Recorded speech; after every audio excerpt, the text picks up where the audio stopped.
Good morning and welcome to Cheche, the show where opinion counts, live on Citizen TV. I'm your host, Udwak Amimo.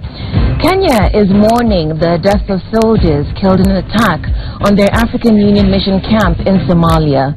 The fallen and the injured are being returned to the country while operations continue to rescue soldiers believed to have been captured by Al-Shabaab terrorists. So from the team here, our condolences to the families of the bereaved and our prayers for those who were injured and are still missing. As we reflect on the attack, our guests this morning are the Director of the National Counterterrorism Center, Ambassador Martin Kimani, and the Chair of the Defense and Foreign Relations Committee in the National Assembly, Dungu Gizenji. He's also the MP for Tetu. As always, we have a panel which you know well, Waweru Mburu sitting in for Mutegi Njau and David Makali. Good morning and welcome to the show. Mr. Gizenji, I'll start with you because from where you sit in Parliament, you might be better able to tell us just where we are in terms of numbers, in terms of casualty figures, just where we are in terms of all these operations taking place. The first thing I'd like to say is of course to give my condolences to the military fraternity and to reassure them of our solidarity with the military and the KDF, as we have always stood with the KDF as they defend this country. The question about numbers, I think is premature. It's early in the day to start talking about numbers because the rescue and recovery operation is still underway. You can appreciate that the nature of this attack was quite devastating in its form. The vehicles that were used in the attack on the base were loaded with explosives, and in fact the information that is coming out is that the first vehicle, because we understand there were 3 VBIDs, vehicle-borne improvised explosive devices. The first one had the explosive capacity, double the explosive capacity of the 1998 US Embassy bombing in Nairobi. And you recall that that vehicle actually flattened that building and destroyed several buildings around the area. The blast radius of that vehicle that entered the camp was 200 meters. So you can imagine that the devastating effect, the sheer firepower of the explosion caused the scattering effect of our troops, and the search, rescue and recovery operation is still underway. So until we have a complete account and re-establishment of the camp, I think it would be very early in the day to start talking about you're saying the same thing that the Cabinet Secretary for Defense, Rachel Omamo, said in her statement, which was that the numbers, well, they were still trying to get in touch with the families of the affected people, and they were still trying to establish the numbers, but because of the operations underway, you know, we had to wait for a bit. But from where you sit in Parliament, is there anything that concerns you? Is there anything that you think might need, you know, further probing? No, with events of this nature, and this is typical of all military campaigns, because effectively Kenyans still need to appreciate that we are at war. We are deployed in Somalia in an AMISOM formation, and that situation in AMISOM in Somalia is part of it is peacekeeping and holding ground, and part of it is clearing and recovery of ground held by Al-Shabaab. So Kenyans need to appreciate that this is something that is ongoing, is not an event that will have only one outcome. These campaigns will continue, and from Parliament's perspective, especially we in the Defense and Foreign Relations Committee, we would want to see a situation where the military will carry out their internal processes of account, and then we as the oversight will overlook those processes and see if there were any outages, any failures, and anything that can be done better, because ultimately what we want is to strengthen the capacity of the KDF, to strengthen the capacity of our military forces to protect this country better, to protect our citizens better, and to achieve the objectives that they set out. I'll give you a minute to turn them both off. Ambassador Kimani, I'll come to you because Mr. Gizenji talks about Kenyans appreciating the nature of the war in Somalia, and I think you do see that on social media, the hashtags trending, I stand with KDF. But from where you sit within the Counterterrorism Center, would you agree that when these sorts of things happen, anxiety mounts? on various fronts. First, there's the thought that if they've attacked Kenyan soldiers in Somalia, that this is a precursor to another attack on Kenyan soil. Is that something you'd agree with? Thank you for the invitation. I believe that the reason we're in Somalia today is to prevent an attack on home. We're at war with Al-Shabaab, not because we looked for the war, not because we wanted to go to Somalia, but because they threatened our people. And they threatened to establish a secure operating base and in Somalia, to erect all the training camps they want, to raise the finances, and their ideology demands that they keep expanding their power and their influence. Their ambitions do not stop at the Somali border. So the reason our military is in Somalia is precisely to disrupt and degrade their ability to attack our people here in Kenya. But do people feel anxious? Absolutely, because the goal of terrorists is to terrorize us, intimidate us, and make us so scared of them that we decide to try and retreat. But the problem is that they don't accept retreat. Every inch you give them, they take it. And ultimately what they want is for us to bow our knee to them. And so our soldiers are there. They have paid the ultimate price, and that is why we sent them there. Not for them to pay the ultimate price, but to go to war with our enemy. So how then where do you come in as the National Center for, National Counterterrorism Center rather? Well, our job is, one, to focus on strengthening coordination between the security agencies, to focus on bringing different instruments to this fight. We want to look at all the civil engagements, all the parts of government that can be joining this struggle against this enemy. We want to focus on radicalization and counter-radicalization, and we want to engage the Kenyan public, because ultimately Al-Shabaab is not at war with KDF. They're not at war with the National Counterterrorism Center. They're at war with the Kenyan people. And so we want a Kenyan people that is empowered, informed, and knows that we will prevail in this war if we all stand together. The center is new though, isn't it? It was established in September? No, the center I was appointed in September, right. But the center is 11 years old.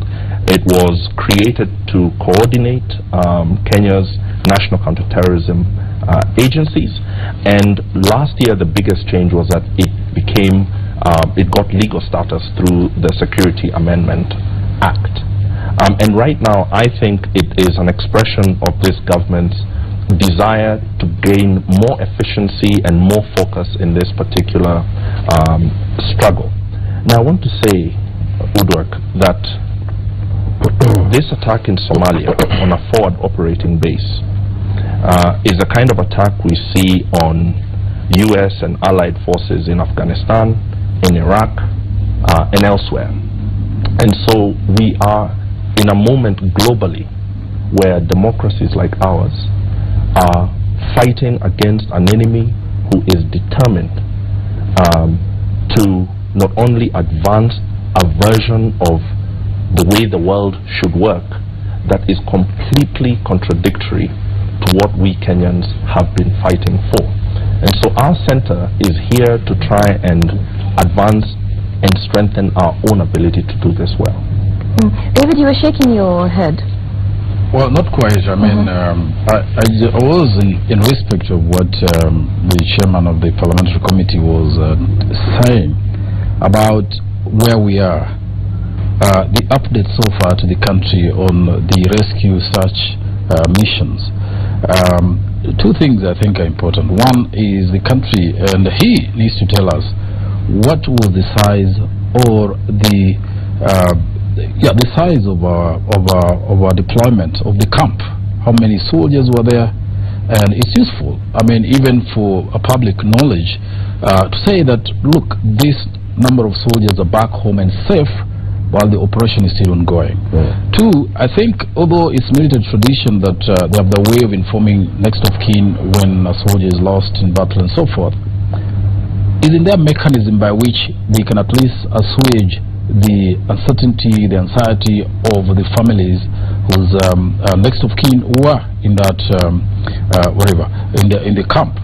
It is not about whether dead or alive, but getting them to know that, look, we are on it, we're going to get back to you, we are still doing this operation, so that these stuff we are seeing, families really agitated, desperate, and coming out in the media complaining of lack of information and so forth, would not really go on.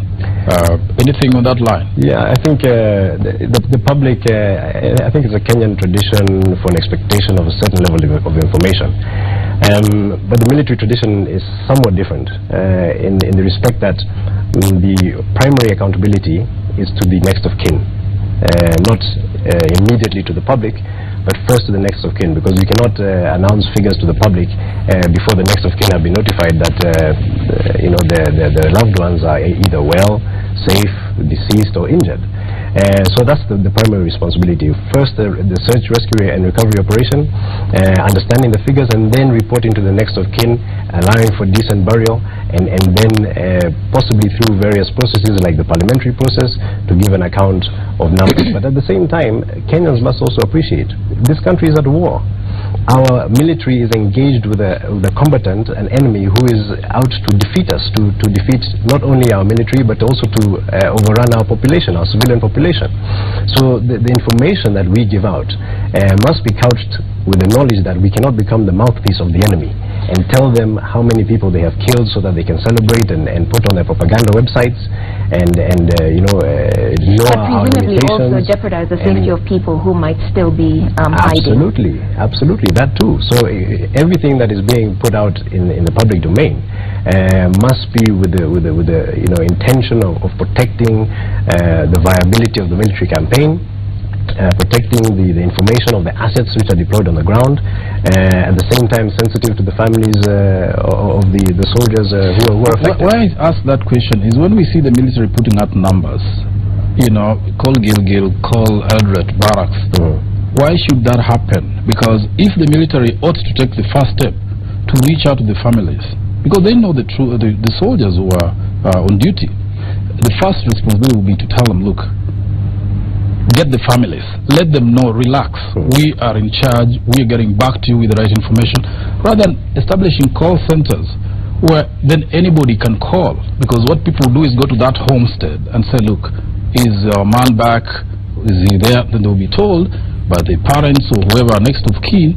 that, look, we've got this information from the military, they're working on it, we're waiting for them to come back to us. Let me the other way. Let me answer that. The phone numbers, our military at this moment is engaged on search, rescue, and recovery. And so the focus at KDF right now is to get in as much information as possible. Those numbers, they are engaging the families, but those phone numbers are to get the information, because we need more information. We need more people to say what they know about what is happening right now. So it's not there to say that we don't even know who was serving, and that this is for families to call in, but this is to open themselves to more information that would aid the search, rescue, and recovery efforts. David, you seem unconvinced, but it seems to me that what I'm hearing from the panel is that what you're describing is taking place. The military is reaching out to families, but the military is also providing an avenue for people with information to reach out to them so that the communication is two-way. Right? Oweru? Probably what we need to say, and in this case and situation, I think we should stand with KDF. As Abadan Kimani has put it, the Al-Shabaab did not kill KDF soldiers. They are killing Kenyans. And our soldiers are there to protect not only Waruburu's life, but also their own lives. They will not just go there and sit want to be killed. But most importantly is the information that we are talking about. When KDF went to Somalia in 2011, we had Akano Oguna who used to brief us continuously. And you know, some of us, and I can tell you from my point of view as an individual, I used to feel so proud listening to Kanoguna telling us what they are doing to Al-Shabaab. I think not only in this situation, but we need more information, especially coming from the military, and telling us not how many of our soldiers have been killed, but also what they are doing to Al-Shabaab. Because that is the assurance that will tell me we are okay. In fact, sorry. And the situation here is where I agree with the Mheshimiwa Gdenji, is that if we start giving the numbers of how many soldiers have been killed, we are saying that Kenyans are finished. I think that is giving in to the enemy. We must counter them. We must also pursue them to make sure that they pay for every drop of blood that was shed by our soldiers. Absolutely. But more so, we also need to have information from the military itself, from the military spokesperson, telling us on how they are pursuing the enemy, rather than concentrating on what they have done to us. In fact, Udwak, if you allow me to jump in here, that's an important point Warrior is making, particularly in respect to the fact that Kenya is deployed in Somalia under AMISOM. The command is an AMISOM command. It is not a Kenyan command. So AMISOM, as a force drawn up from two contributing countries from Africa, mandated by the African Union Peace and Security Council, mandated by the United Nations Security Council, that structure is very clear. It has a commander who is in charge of all the troops under that command, and they're in fact mandated and responsible even for giving updates and briefs on what happened to the AMISOM camp in Elade.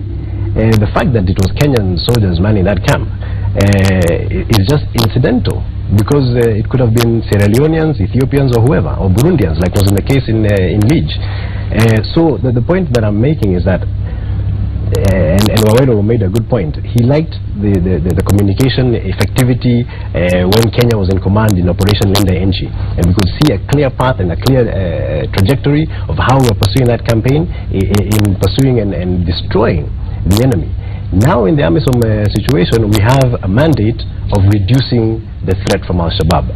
That to me is too weak in terms of a mandate. The mission and the mandate from the UN Security Council should be to destroy Al-Shabaab wherever in Somalia they may be. And what are you doing about liberated that? 80%. The mandate? This is what I want to see when we go back to Parliament. We'll bring it to the floor of the House and ask the question: should we now, apart from just being involved in AMISOM, should we now go back as Kenya, and with an alliance or coalition of the willing, if you will, and start a positive campaign of degrading to totality Al-Shabaab forces wherever in the country they may be? Because ultimately this threat will continue to confront us if we do not aggressively destroy it. Okay, David, I want to put this point that Wawero made to you about figures, right?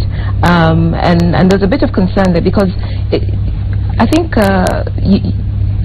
you talk about not giving out information that can be used by the enemy, but Wawero, and you're a journalist, do we now become like the enemy because we then start talking, we get into propaganda wars? It is a medical issue, Woodwork. Let's take a newsroom situation. I'm in the newsroom. I have a cousin or a brother who is a soldier in Somalia, and he calls me and tells me, brother, we have been attacked, and about 200 or 300 of us have lost their lives. Do I go, because I'm a journalist, and announce on radio or television that 200 of our soldiers have been killed in Somalia? No way. Because that way, I'll be telling Kenyans we are done. If they have killed our soldiers, who are we?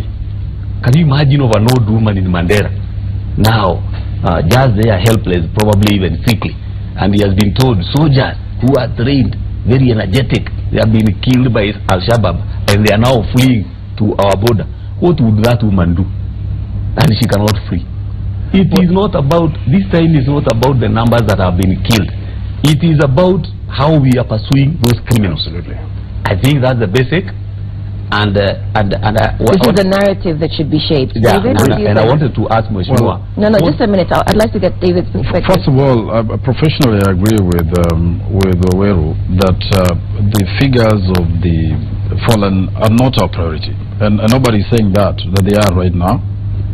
But certain facts ought to come out about the operation or the raid. How many were our soldiers in the camp? That is not a matter of statistics breakdown. It's a fact.